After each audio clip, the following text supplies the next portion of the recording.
नमस्कार बच्चों, वंदे मातरम, सत श्री अकाल। आज बीए प्रथम वर्ष की भूगोल की कक्षा में हम एक बार फिर आपके सामने हैं। आज अपना विषय रहेगा मानचित्र को कैसे पढ़ा जाए और मानचित्र कैसे बनाया जाए। भूगोल विषय के अंदर मानचित्रों का बड़ा महत्व है। आपको हर क्षण हर क्षेत्र के अंदर आपको मानचित्र का अनुभव होगा। आपको मानचित्र बनाना पड़ेगा, मानचित्र पढ़ना पड़ेगा और मानचित्र आपको आना भी चाहिए बनाना। भूगोल विषय का विद्यार्थी को पूर्ण रूप से विश्व का, भारत का, राजस्थान का मानचित्र तो आना ही चाहिए। इसके साथ में आपके जैसे प्रथम प्रश्न पत्र जो लगता है भौतिक भूगोल, उसमें छोटे छोटे कई इस तरह के डायग्राम्स आएंगे जिनको भी आपको पढ़ना है, देखना है कि कैसे पढ़ेंगे और कैसे बनेंगे और किस किस प्रकार से कौन सी स्थलाकृति हैं। दरअसल में वास्तविकता में वही स्थलाकृतियाँ जब आप देखोगे तो आप देखोगे कि इस तरह से आकृतियाँ भी बनती हैं, भूगर्भ में भी बनती हैं, भूमि के ऊपर भी बनती हैं, है ना। तो वो सारी की सारी आकृतियाँ आपको बनानी आनी चाहिए। आप जब हाथ से बनाना सीखोगे मानचित्र को तो वो भी सीख जाओगे। भौतिक भूगोल के अंदर इस तरह के छोटे छोटे चित्र या प्रदर्शन या डायग्राम बहुत सारे हैं जो आपको करने हैं। कल हमने कक्षा में पढ़ा था भूगोल के जनक और भूगोल विषय में पेपर किस प्रकार से आता है और पेपर कितने कितने अंक का होता है, वो सारी बातें करी थी। तो आज अपने मानचित्र के बारे में बात करते हैं। तो मानचित्र जो है वो महत्वपूर्ण भूमिका निभाता है भूगोल विषय में। तो इसलिए आप लोगों को मानचित्र हाथ से बनाना आना चाहिए। अब मुझे यूँ बताओगे कि मानचित्र को पढ़ने के लिए क्या बातें आवश्यक है। आप कैसे पता लगा सकते हो कि ये मानचित्र हम पढ़ रहे हैं, सही पढ़ रहे हैं या गलत पढ़ रहे हैं, है ना। तो उसके लिए आप लोगों को मानचित्र पढ़ने के लिए 4 बातें अति महत्वपूर्ण हैं। वैसे तो बहुत सारी बातें हैं लेकिन 4 बातें अति महत्वपूर्ण हैं। उनका आपको अगर पता नहीं है तो आप मानचित्र नहीं पढ़ पाएंगे।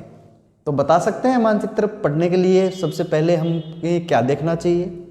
सबसे पहले हमें देखना चाहिए शीर्षक। क्या देखना चाहिए? शीर्षक। आप लोगों ने कहीं किसी स्थान के बारे में देखना है और आप उसका भौतिक पर्यावरण देख रहे हो या उसका राजनीतिक पर्यावरण देख रहे हो।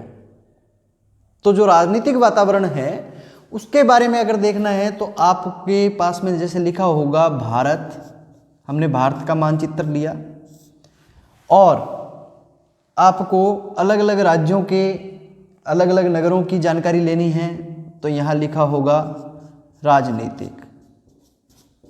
इसका मतलब ये पॉलिटिकल मैप है, ठीक है, इंडिया का। अगर आपको पर्यटन स्थलों का पता करना है तो जैसे विश्व का मानचित्र ले रखा है आपने तो नीचे लिखा होगा या यहाँ बराबर में लिखा होगा पर्यटन, पर्यटक स्थल। इस तरह से आप मानचित्रों को देख सकते हो। तो सबसे पहली बात क्या है? शीर्षक। आपको अगर शीर्षक का पता ही नहीं है, मान लो आप मानचित्र पढ़ रहे हो और आपको शीर्षक का मालूम नहीं है कि शीर्षक क्या है, हम किस चीज़ का मानचित्र देख रहे हैं। आपको देखने तो है किले या पर्यटक स्थल और आप फिजिकल भौतिक मानचित्र उठा लाए तो जिसमें पर्वत, पठार, नदियाँ ये सब होंगी, तो बताओ आप कैसे पढ़ पाओगे? नहीं पढ़ पाओगे उस मानचित्र को, है ना। दूसरी बात जो अहम है वो है दिशा। क्या है? दिशा। मानचित्रों को पढ़ने के लिए हमेशा ध्यान रखना, मैं अभी आपको एक मानचित्र दिखाऊंगा, बना बनाया भी दिखाऊंगा और बना करके भी दिखाऊंगा, फिर अपने थोड़ी सी बातें और करेंगे। तो आप लोग दिशा का ज्ञान होना चाहिए। मानचित्र का हमेशा जो ऊपर का भाग होता है या लगभग मानचित्रों में इस तरह से तीर लगा होता है और उसके ऊपर एन लिखा होता है या यहाँ एन लिखा होता है। तो दिशा का पता होना चाहिए आपको। हमेशा मानचित्र के ऊपर की जो साइड होती हैं वो उत्तर दिशा को इंगित करती है। लगभग प्राय ऊपर की दिशा जो होती है वो उत्तर दिशा को इंगित करती है। अब आप जिस क्षेत्र में भी मानचित्र को फैला करके देख रहे हो तो वहाँ आपको उत्तर दिशा का ज्ञान होना चाहिए। भूगोल के विद्यार्थियों को उत्तर दिशा का ज्ञान हर हाल में पता होना चाहिए कि हम कैसे ज्ञात कर सकते हैं या कैसे अनुभव कर सकते हैं कि ये उत्तर दिशा है ना। तो इस प्रकार से भी आप दिशा का ज्ञान हो और उसमें जब उत्तर दिशा की ओर कर कर के मानचित्र को फैलाएंगे तो आप जिस स्थान पर जाना चाहते हो वहाँ निश्चित तौर पर चले जाओगे। नंबर 3 पर आता है पैमाना। पैमाना, स्केल। पैमाने का अर्थ ये है कि ये जो भी मानचित्र होता है उसमें आपने देखा होगा कि 1 सेंटीमीटर बराबर 10 किलोमीटर इस तरह से, और एक इस तरह से यूं पैमाना ग्राफिकल बना भी होता है। आपने देखा होगा इस तरह से ग्राफिकल पैमाना बना होता है जिसमें इस तरह से यूं लाइनें लगी होती हैं और ऊपर कुछ लिखा भी, एक ऐसे काला सफेद कर देते हैं और लिखा होता है। तो ये जब आपको एक निरूपक भिन्न मिलेगी, प्रदर्शक भिन्न मिलेगी, आरएफ मिलेगा, उसके अकॉर्डिंग जो पैमाने पे बने हुए मानचित्र होते हैं वो पक्के मानचित्र होते हैं, बिना पैमाने के कच्चे मानचित्र होते हैं, रफ मानचित्र होते हैं। जो मानचित्र पक्के होते हैं उनको आप साथ में कहीं भी लेके जा रहे हो और वहाँ से आप पता लगा सकते हो कि मैं जयपुर बैठा हूँ और श्री गंगानगर की दूरी कितनी है, कितने किलोमीटर दूर यहाँ से है। या हम भारत के किसी भी राज्य के अंदर हों तो वहाँ से हम अनुमान लगा सकते हैं कि यहाँ से इतनी दूरी हमें तय करनी पड़ेगी, ठीक है ना। जंगल में भटक गए तो वहाँ भी आप पता लगा सकते हो। पैमाना आपके पास में होना चाहिए। पैमाना निकालने का काम जो है वो आप बीए तृतीय वर्ष में करेंगे प्रायोगिक भूगोल में, ठीक है। और पैमाना बनाना, पैमाना स्केल कैसे ज्ञात करते हैं, कैसे निकालते हैं, कैसे बनाते हैं, ये आप अब की बार ही बीए प्रथम वर्ष प्रायोगिक भूगोल में हम करेंगे इसको। चौथी जो बहुत ही महत्वपूर्ण बात है वो है दिशा, दिशा में पहले बोल गया, वो है संकेत, इंडेक्स, संकेत, संकेत। चौथी जो बहुत महत्वपूर्ण बात है, अब मान लो आपने कई बार देखा होगा कुछ रोड के ऊपर इस तरह से यूं तीर का निशान होता है, एक कोई लगा होता है बोर्ड, उसके ऊपर इस तरह से तीर का निशान होता है। इसका मतलब ये एक बहुत खतरनाक मोड़ है, एकदम से वृत्ताकार में, ठीक है। कई बार आपने देखा होगा इस तरह से यूं लगे होते हैं, इनको रूढ़ चिन्ह कहते हैं। रूढ़ चिन्हों का आपको पता होना चाहिए और बीए प्रथम वर्ष में हम इन रूढ़ चिन्हों के बारे में बातें करेंगे, पढ़ेंगे प्रायोगिक भूगोल में, ये सारी आएंगी। इसका मतलब ये है कि बिल्कुल 90 डिग्री के ऊपर मोड़ है। आपने कई बार देखा होगा एक इस तरह से यूं होता है और इसके ऊपर इस तरह से क्रॉस लगा होता है ना, इस तरह से क्रॉस लगा होता है। इसका मतलब होता है खतरा, कि आगे मत जाइए, खतरा है। कुछ भी हो सकता है, जंगली जानवर हो सकते हैं, किसी अन्य प्रकार का खतरा हो सकता है ना। या कई बार आपने देखा होगा इस तरह से यूं चौपाए पशु की एक फोटो बनी होती है ना, इस प्रकार से।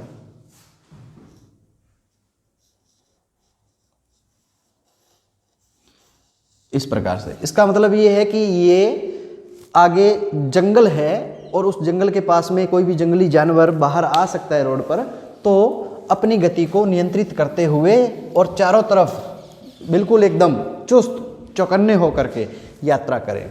आपने देखा ना ऐसा कई जगह, कुछ जगह पे आपको पेट्रोल पंप की फोटो मिलेगी, कुछ जगह पे एक बच्चा होता है जिसके हाथ में से पानी की बोतल होती है और पीछे बैग होता है। तो इसका मतलब ये है कि नज़दीक में ही या तो कोई विद्यालय है या महाविद्यालय है ना। तो दुर्घटना संभावित क्षेत्र हो सकते हैं, वो आप देख करके चलें कि कोई बच्चा रोड पे एकदम से सड़क पर ना आ जाए, इस तरह से होता है ना। तो संकेत अति महत्वपूर्ण है। तो मानचित्र को पढ़ने के लिए आपको 4 बातें कौन सी चाहिए? नंबर 1 शीर्षक, नंबर 2 दिशा, नंबर 3 पैमाना, नंबर 4 संकेत। इन 4 बातों को अगर आप याद रखते हैं और इन 4 बातों को आप जानने की क्षमता रखते हैं तो आप किसी भी क्षेत्र में चले जाइएगा, वहाँ पर भी आप कहीं भी अटकेंगे नहीं। अब आपको मैं एक बना बनाया मानचित्र दिखाता हूँ जिससे आपको समझ में आएगा कि कैसे कहाँ क्या लिखा होता है। अब देखो ये मानचित्र किस चीज़ का है, किस क्षेत्र का है, आपको पता है इस बात का। तो सबसे पहले हम देखेंगे शीर्षक, और शीर्षक देखो ये रहा, ये शीर्षक है ना, संसार लिखा हुआ है ना, और ऊपर क्या लिखा हुआ है, राजनीतिक मानचित्र। क्या लिखा हुआ है, राजनीतिक मानचित्र। इसका मतलब ये है कि इस संसार के मानचित्र में आपको अलग अलग राष्ट्रों का क्षेत्र मिलेगा, अलग अलग राष्ट्र बनाए हुए मिलेंगे और अलग अलग राष्ट्रों को आप आसानी से पहचान सकते हैं, ये सब मिलेंगे। और महाद्वीप मिलेंगे, है ना, महासागर भी मिलेंगे इसमें, और अलग अलग राष्ट्रों की राजधानियाँ और कुछ मुख्य नगर जो हैं उनकी जानकारियाँ भी मिलेंगी आपको इसमें, कि कौन सा नगर किस राष्ट्र के अंदर आता है, कहाँ किस स्थान में है, इस प्रकार से। तो ये संसार का मानचित्र है, और वो भी किस प्रकार का, राजनीतिक। अगर ये भौतिक मानचित्र होता, फिजिकल मानचित्र होता, तो फिर इसमें जैसे यहाँ पर्वत होते, इस जगह पे भी पर्वत होता, यहाँ अपना हिमालय आता, तो जैसे पर्वतों की आती, कुछ मैदानी भाग होता, कुछ रेतीला भाग होता है ना, कुछ नदियाँ होती, कुछ जिले होती, इस प्रकार से दिखाया हुआ होता उसके अंदर। उसमें ये नहीं होते अलग अलग कि कौन सा क्षेत्र कहाँ है, कौन सा नगर किस राष्ट्र में आता है, ये बातें नहीं होती। अब दूसरी बात मैंने बताई क्या, दिशा। तो इसके अंदर भी दिशा का ज्ञान दिया हुआ है। जैसे ये ऊपर की साइड जो मैंने बताई थी आपको, ये दिशा में आती है ना, पूरी की पूरी ये, तो ये उत्तर दिशा है। अब उत्तर दिशा के अंदर जब हम इसको करके देखेंगे तो आपको एकदम से बिल्कुल सही अनुमान लगेगा कि कौन सा राष्ट्र किसके पास में किस ओर बसा हुआ है। तो ये उत्तर दिशा को इंगित करता है। तो इस प्रकार से हम इस दिशा का भी अनुमान लगाएंगे। तो अपने को पता होना चाहिए कि ऊपर की जो दिशा है वो क्या है, उत्तर दिशा को इंगित करता है ना। तो इसको उत्तर दिशा में बिछा करके हम किसी भी राष्ट्र के बारे में जानकारी ले सकते हैं। अब तीसरी बात आती है पैमाना। पैमाना आपने देखा होगा, ये देखो। अब इसमें यहाँ किलोमीटर दिया हुआ है और यहाँ आगे लिखा हुआ है। तो पैमाना 1,61 करोड़ 50 लाख के लगभग दे रखा है इसने, ठीक है ना। तो इसका मतलब ये है कि 1 सेंटीमीटर की दूरी जो है वो 615 किलोमीटर को इंगित करती है। किसको इंगित करती है, 615 किलोमीटर को। 1 सेंटीमीटर की दूरी 615 किलोमीटर को करती है। तो इस मानचित्र में आप कहीं भी धागे से नाप करके आप ये बिल्कुल मुख्यतः बता सकते हो कि ये दूरी कितने किलोमीटर की पड़ेगी, इन दो राष्ट्रों के बीच में, या इन राष्ट्रों की दूरी कितनी हो सकती है। ये सारी बातें हम आगे भी करेंगे, जब अक्षांश और देशांतर करेंगे उस समय भी ये बातें आएगी। तो आपको पैमाना निकालना भी इस कक्षा में आप सीख जाओगे प्रायोगिक भूगोल में। अब जो चौथी बात है वो बहुत ही अति महत्वपूर्ण है, वो यह है संकेत। ये देखो संकेत दिया हुआ ना। अब इसमें देखो अंतर्राष्ट्रीय सीमा का इस तरह से यूं डैश लगा करके इस तरह से दिखा दिया। तो इसका मतलब ये है कि जो इस तरह की लाइन लगी हुई है वो अंतर्राष्ट्रीय सीमा बनाती है, कौन से राष्ट्र की, किस राष्ट्र के साथ में, ठीक है। फिर देश की राजधानी के अंदर रेड कलर का और उसके चारों ओर इस तरह से गोला है और बीच में रेड कलर का यूं है बिंदु। तो इसका मतलब ये है कि वो उस देश की राजधानी है, ठीक है ना, वो इस देश की राजधानी है। जैसे भारत और ये रही दिल्ली, ठीक है ना, तो ये भारत की राजधानी आ गई। आगे बात सुन में, इस प्रकार से पाकिस्तान की ये रही इस्लामाबाद, है ना, अफगानिस्तान की काबुल ये रही। तो इस प्रकार से आप बता सकते हैं। अब जैसे इनके अंदर भी सभी में इस तरह से सब में पॉइंट दिए हुए हैं, कोई भी क्षेत्र ऐसा नहीं है जिसमें पॉइंट नहीं है, ठीक है। अब आगे क्या आता है, अन्य शहर, सिर्फ इस तरह से सफ़ेद गोला है, कौन से राष्ट्र में कौन सा शहर आता है। जैसे ये देखो लखनऊ, जयपुर, है ना, ये दे रखे ना, इसमें मक्का, है ना, मदीना, इस प्रकार से अलग अलग सब में दे रखे हैं इन्होंने कि कौन से राष्ट्र के अंदर कौन सा नगर आता है, किस क्षेत्र में है। उसके बाद में ये झील का है कि सिर्फ इस तरह से यूं नीली लाइन दे दी, ये झील नदी का, ये नदी का है और झील का इस तरह से यूं नीला क्षेत्र दिखा दिया जो झील का है। और इस तरह से जहां ट्रायंगल या डेल्टा बना हुआ है वो पर्वत को इंगित करता है कि किस राष्ट्र में कौन सा पर्वत आता है, तो ये संकेत दे दिए इसने। तो आपके पास में शीर्षक है, पैमाना है, दिशा है और इसी प्रकार से आपके पास में संकेत है। जब ये चारों बातों का आपको ज्ञान है तो आप इसको अच्छे से पढ़ सकते हैं, आप इसको अच्छे से देख सकते हैं। इस मानचित्र को आपको अनुमान हो सकता है कि किस प्रकार से हमें मानचित्र को पढ़ना चाहिए। ठीक है, तो ये बातें हमने अभी करी। तो मानचित्र पढ़ने के लिए 4 बहुत ही महत्वपूर्ण बातें हैं। वो कौन कौन सी हैं? शीर्षक, दिशा, पैमाना और संकेत। ये 4 बातें आपके लिए अति महत्वपूर्ण हैं। अब भूगोल के विद्यार्थी हो तो आपको मानचित्र बनाना आना चाहिए। तो आप लोग मेरे साथ में विश्व का मानचित्र बनाएंगे। ठीक है, विश्व का मानचित्र बनाएंगे बिल्कुल इस प्रकार से, यूं हाथ को हिलाते हुए 2-4 बार प्रैक्टिस करोगे तो आप मानचित्र बनाना सीख जाओगे। मैं आपको ये भी बताऊंगा कि मानचित्र कैसे बनाना चाहिए।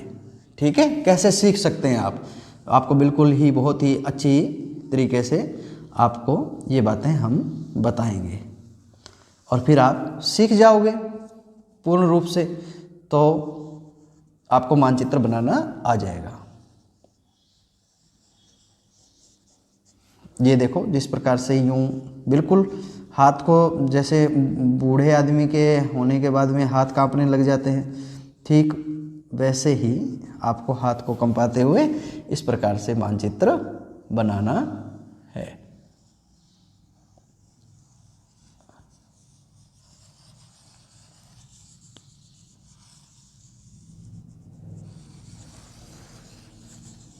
ये देखो, ये एक साइड बन गई इसकी मानचित्र की अपने की। और अभी धीरे धीरे जैसे जैसे हम प्रयास करेंगे वैसे वैसे आपको मानचित्र बनाना आ जाएगा। अब जैसे ये बनाया,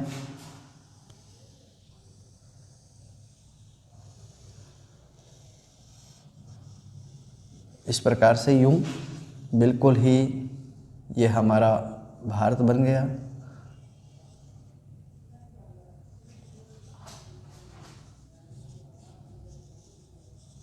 ये इंडोनेशिया,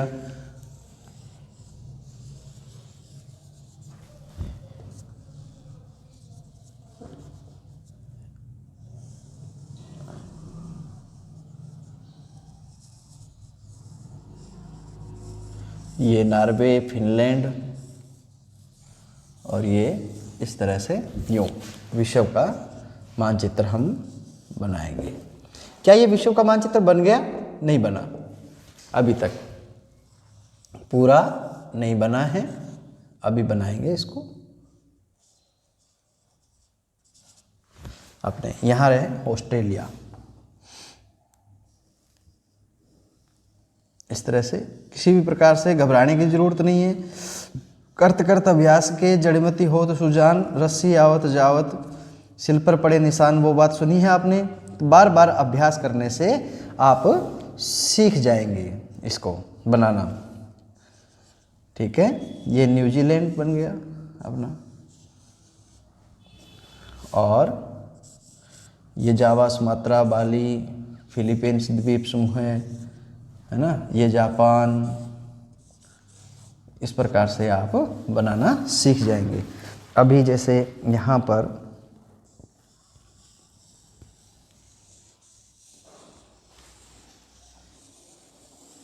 ये अंटार्कटिका बन गया। तो इस प्रकार से अब हम इसके बाउंड्री लगा देते हैं, इस प्रकार से ये लग गई। अब यहाँ शीर्षक लिख देते हैं, संसार, ये लिख दिया हमने एन। दिशा, ठीक है, पैमाना इसका नहीं है क्योंकि ये रफ मानचित्र है, कच्चा मानचित्र है, ये सिर्फ आउटलाइन है और कच्चा मानचित्र है, पैमाने के अकॉर्डिंग नहीं बनाया है हमने। पैमाने के अकॉर्डिंग अगर आपको मानचित्र बनाना है तो फिर स्केल की सहायता से, फुटे की सहायता से आप इसको बिल्कुल एकदम एग्जिट बनाओगे और कौन सा देश कहाँ पर आ रहा है वैसा बनेगा, बिल्कुल उस हिसाब से। और यहाँ आप संकेत अगर कोई चीज़ भरते हैं आप, जैसे है ना, तो इसमें जैसे महाद्वीप है तो ये उत्तरी अमेरिका महाद्वीप आ गया, ये दक्षिणी अमेरिका महाद्वीप आ गया, ये अफ्रीका महाद्वीप आ गया इस प्रकार से, और ये यूरोप महाद्वीप आ गया इस प्रकार से, ठीक है, यूँ कर सकते हो। और ये एशिया महाद्वीप कर सकते हो, ये रूस जो है एशिया और यूरोप दोनों में आता है, तो इसको आप इस प्रकार से मत करना। ये यूरोप महाद्वीप, एशिया महाद्वीप ये आ गया, और ये आपका क्या हो गया, ऑस्ट्रेलिया इस प्रकार से, यूँ ये ऑस्ट्रेलिया इस प्रकार से, ठीक है। और ये अंटार्कटिका महाद्वीप खाली रख देते हैं। तो यहाँ पर आप इस प्रकार से डिब्बे बनाओगे संकेत दिखाने के लिए कि ये संकेत हैं जी, इस प्रकार से ये हो गए ना। अब ये खाली रख देंगे, इसके आगे लिख देंगे अंटार्कटिका, और इसमें ऐसे लाइन लगाई, इसका मतलब ये नॉर्थ अमेरिका आ गई, और इसके अंदर हमने ऐसे लगाए, ये साउथ अमेरिका आ गया, ठीक है। और इसको इस तरह से यूं करा तो ये यूरोप आ गया, और इसको हमने इस तरह से गोले लगाए हैं तो ये एशिया आ गया आपका, और इसके अंदर आपने ऐसे यूं लगाया है तो ये अफ्रीका आ गया, ठीक है ना, और इसको खाली छोड़ दिया तो ये अंटार्कटिका आ गया।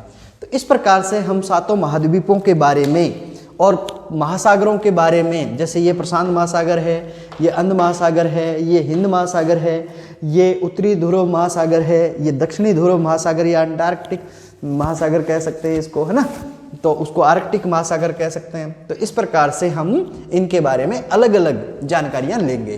तो देखो शीर्षक लिखा, दिशा आ गई, पैमाना हमने कच्चा मानचित्र बनाया, रफ मानचित्र बनाया, सिर्फ आउटलाइन है ये, और संकेत हमने इसके दिखा दिए।